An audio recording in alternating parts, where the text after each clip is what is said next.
We all know that China is a massive nation, but it's easy to forget that Tibet takes up nearly a quarter of China's territory, comprising the highest region of the earth, with its apex being Mount Everest.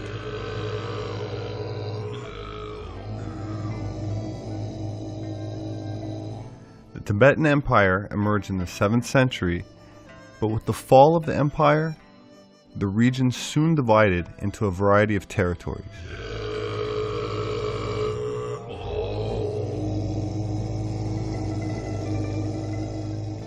The dominant religion in Tibet is Tibetan Buddhism, with a long history of oral transmission of its teachings. An emphasis on oral transmission are more important than the printed word, as it allows their occult knowledge to be kept from those who should not hear them. Occult in this context simply means secret. That said, let's get to some of those secrets, shall we? Tibetan Buddhist chanting is a subgenre of throat singing, mainly practiced by monks near Mongolia. Music, and the use of sound in general, has always been recognized as having a powerful effect on human consciousness. More and more research into the science of sound shows us why different kinds of music and sounds have the effect that they do on the body, emotions, mind, and spirit. By rhythmically chanting, for example, the priests in the healing temples of ancient Egypt around the 4th century BC induced their clients into what is called temple sleep by hypnosis and autosuggestion. Something similar was practiced by the ancient Druids, who were also known to chant over their subject until the trance-like state was entered. Drugs were not necessary. However, herbs were used to enhance verbal suggestions by native healers in pre-Columbian Central and South America.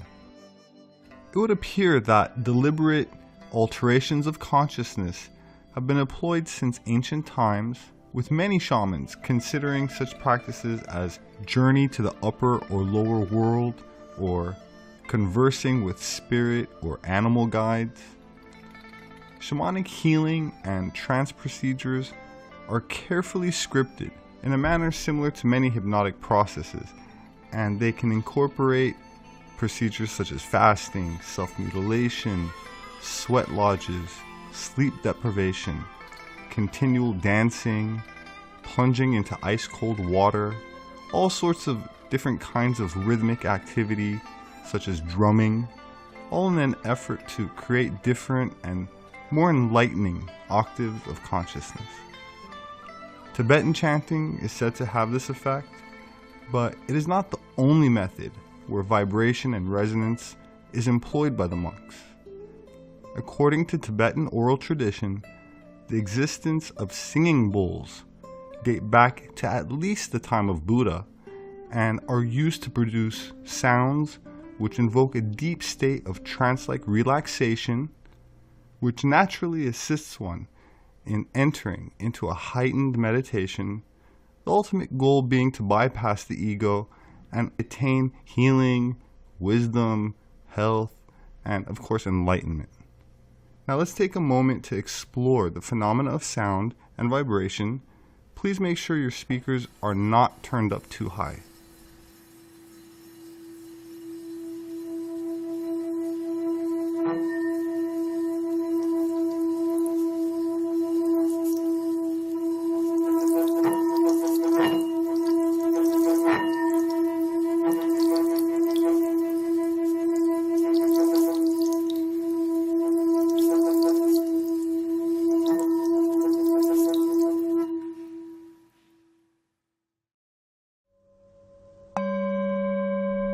As we see the effect the vibration has on the water, we are reminded that our bodies are composed mostly of liquid, which also transfers these sound frequencies throughout, and as the vibrations impact the sympathetic nervous system, our brain waves synchronize, theoretically, to the vibrations of the bowls, and there are different sizes for different tones, and some even made of crystal.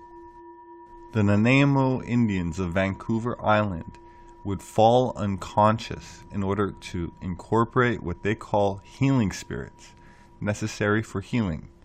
It was also noted that Alaskan Eskimo shamans use rhythmic drumming and chanting to induce a hypnotic trance. Eskimos of eastern Greenland would enter a fairly deep trance state by continuously rubbing stones against each other. This monotonous and lonely behavior would help them connect with and encounter a helping spirit. Now let us listen to how a practitioner describes this phenomenon. Imagine standing at a pond, throwing a stone into the water. As soon as the stone enters the water, concentric circles appear, which we all remember from childhood games.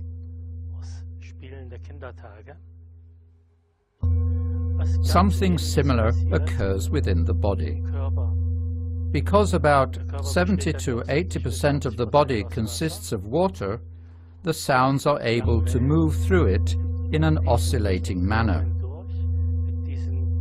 The sound enables the client to feel how the waves move through the body. They feel the free flow as well as the blocks. Where there are such blocks, the client can feel how they steadily loosen with every further wave of sound.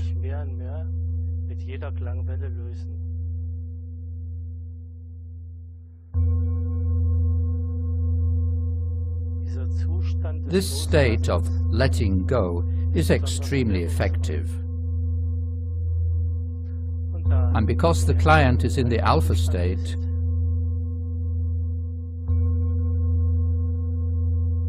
this new experience enters the subconscious. There it eclipses the old feelings, and the unblocked body experience increases.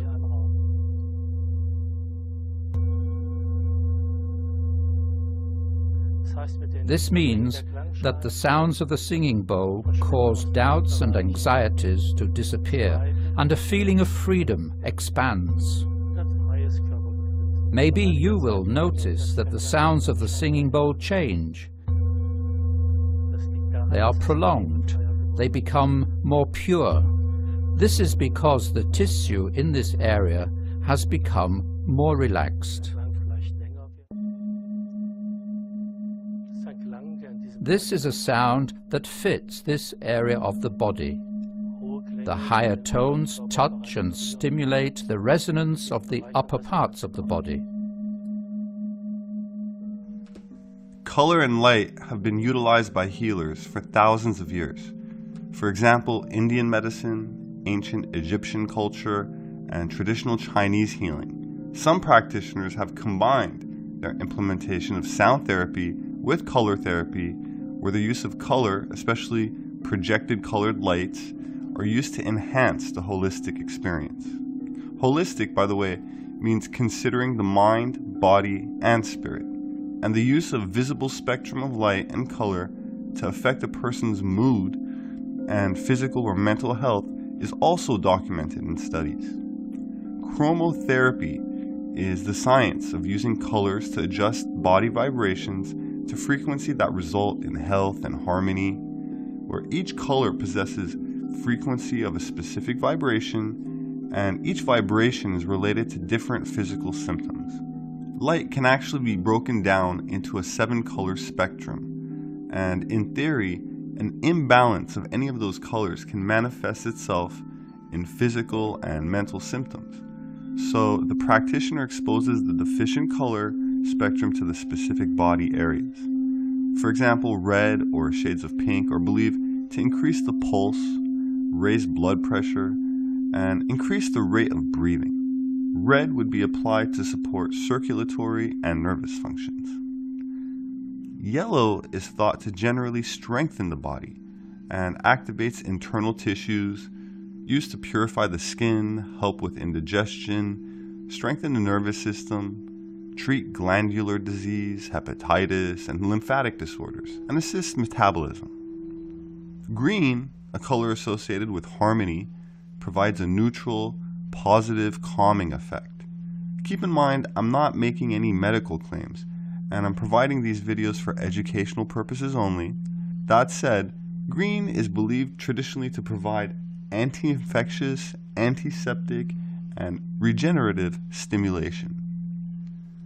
Violet is used to calm the nervous system, soothe and relax muscles, as well as for emotional disorders and to treat psychosis.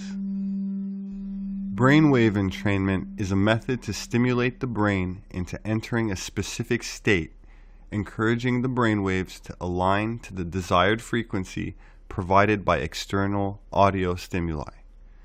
By playing a certain frequency in one ear and a slightly different frequency in the other ear, the brain will entrain to match the difference between the two frequencies. This brief demonstration will help illustrate how this works. Headphones are not really necessary. This is simply a demonstration.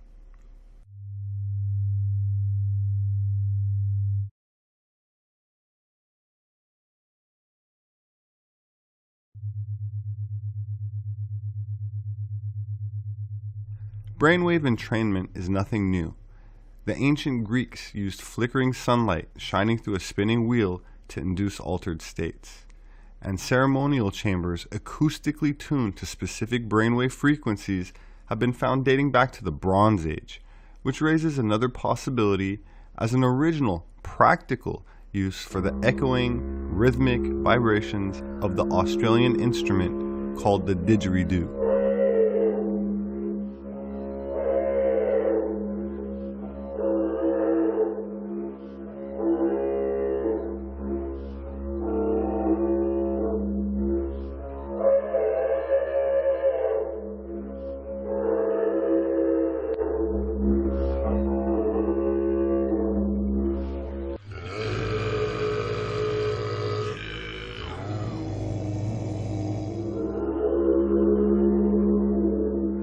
My name is Robert Sepper. I'm an anthropologist working independently, exploring many topics that are shunned in the mainstream.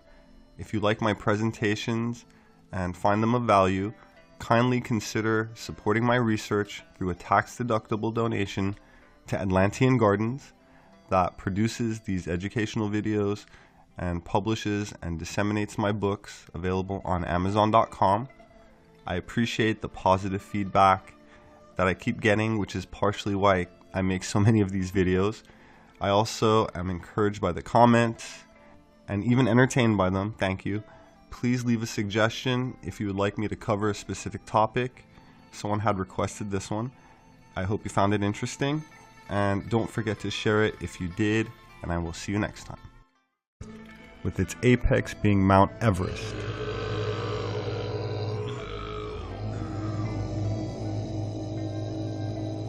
The Tibetan Empire emerged in the 7th century, but with the fall of the empire, the region soon divided into a variety of territories.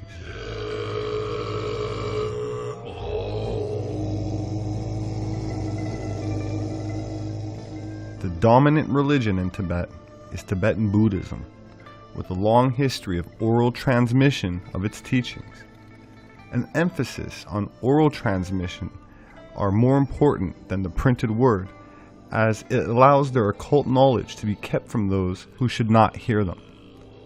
Occult in this context simply means secret. That said, let's get to some of those secrets, shall we? Tibetan Buddhist chanting is a subgenre of throat singing, mainly practiced by monks near Mongolia. Music, and the use of sound in general, has always been recognized as having a powerful effect on human consciousness. More and more research into the science of sound shows us why different kinds of music and sounds have the effect that they do on the body, emotions, mind, and spirit. By rhythmically chanting, for example,